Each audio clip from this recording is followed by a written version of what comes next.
अगर आप SSC CGL की तैयारी कर रहे हैं तो कंपाउंड इंटरेस्ट का ये कंसेप्ट जानना आपके लिए मस्ट है। क्वेश्चन में गिवन है कि हमें इंटरेस्ट निकालना है, सम गिवन है 30,000, रेट गिवन है 15% और टाइम गिवन है 2/3 ईयर्स।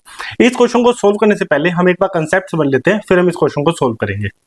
तो कंसेप्ट क्या है कि मान लेते हैं कि सम हमारे पास 1000 है, टाइम 3 ईयर गिवन है और जो रेट है वो 10% है पहले साल के लिए, दूसरे साल के लिए 20%, तीसरे साल के लिए 30%।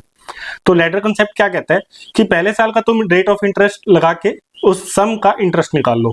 तो पहले साल का रेट ऑफ इंटरेस्ट क्या है 10%, तो सम का मैं 10% निकालूंगा तो मुझे क्या मिल जाएगा 100।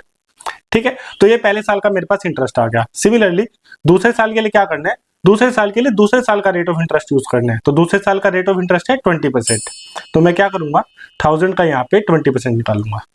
ठीक है, अब ये सम का तो मैंने निकाल लिया, लेकिन जो पहले साल का इंटरेस्ट मिला है उसका भी तो इंटरेस्ट मिलेगा। तो पहले साल का जो इंटरेस्ट था 100, उसका भी मैं यहाँ पे 20% लूंगा। तो मेरे पास दूसरे साल का इंटरेस्ट कितना आ गया 220। ठीक है, ऐसे ही अब तीसरे साल के लिए तीसरे साल का रेट ऑफ इंटरेस्ट लेंगे। तीसरे साल का रेट ऑफ इंटरेस्ट क्या है 30%। तो अब ध्यान से देखना कि यहाँ पे मैं लूंगा 30%। अब जो पहले के जो 2 साल के इंटरेस्ट है उन सब का भी 30% लेना है।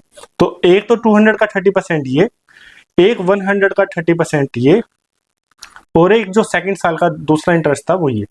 तो इन सब का जब मैं 30% लूंगा तो मुझे टोटल 3 साल का इंटरेस्ट मिल जाएगा। तो 3 साल का जब मैं कंपाउंड इंटरेस्ट निकालूंगा तो मैं तीनों साल का ऐड कर लूंगा, 100 पहले साल का, 220 दूसरे साल का और 396 तीसरे साल का। तो ठीक है, तो मेरे पास कंपाउंड इंटरेस्ट 3 साल के बाद कितना आ गया 716। अब सेम चीज हम क्वेश्चन पे अप्लाई करते हैं। देखो सम हमारे पास है 30,000, तो पहले साल का रेट क्या है 15%, तो इंटरेस्ट आ जाएगा 4500। फिर दूसरे साल दोबारा 15% करेंगे, तो 15% करेंगे तो हमारे पास इंटरेस्ट क्या आएगा 3000 का 4500, और जो पहले साल का इंटरेस्ट है उसका भी 15% लेना है, तो हमारे पास इंटरेस्ट आ जाएगा 675। अब तीसरे साल के लिए टाइम जो है वो 2/3 ईयर्स है, तो हमारा जो इफेक्टिव रेट होगा वो 2/3 और 15% होगा, that means it will be 10%। तो तीसरे साल हमें सम का 10% लेना है, तो यहाँ पे हम 10% लेंगे तो हमारे पास रेट क्या आएगा, एक तो 3000 का 10% 3000।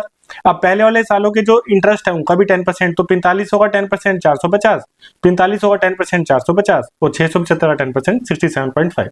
तो जब मैं तीनों साल का इंटरेस्ट ऐड करूंगा तो मुझे आंसर मिल जाएगा ऑप्शन बी। ठीक है, अगर आपको समझ आ गया तो आप इस क्वेश्चन का आंसर कमेंट में बताइए कि क्या आएगा।